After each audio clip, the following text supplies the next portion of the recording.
Now, one of the major challenges that tech startups have initially is reducing the costs. Let's talk about some of the ways in which we can ensure that our costs are under control.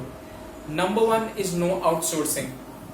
Now, always if you are trying to build a tech product, remember that you need to develop the product in-house.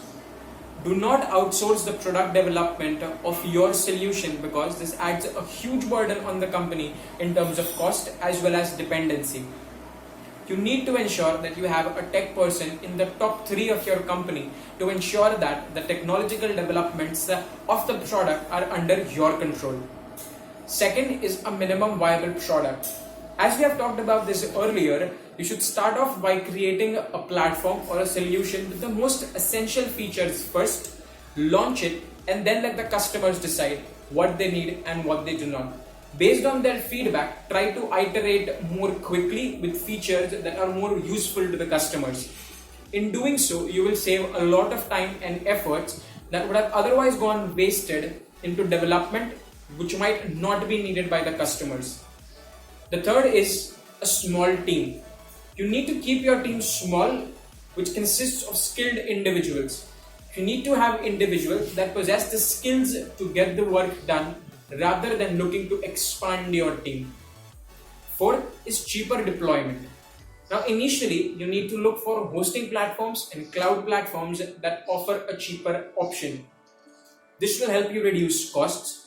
Also, try to look at free APIs and open source material initially while building the products. Fifth is most important, that is protecting your IP. If you are into the business of making an innovative product or solution, then be sure that you first check whether there is an existing patent for the same technology.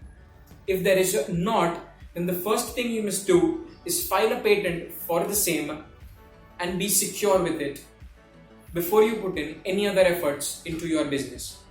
And finally is personal expenses. Now, this point is very relative to the startup and the people behind it. If you're really hurting for cash, or if your profit margins are very low, or your company is on the brink of going broke, then you should consider reducing on your personal expenses. For example, you might consider shifting to a smaller house, switching to a smaller car, or looking for a smaller office space. All of these things might seem difficult initially, but simplifying these life essentials will help you in the longer run.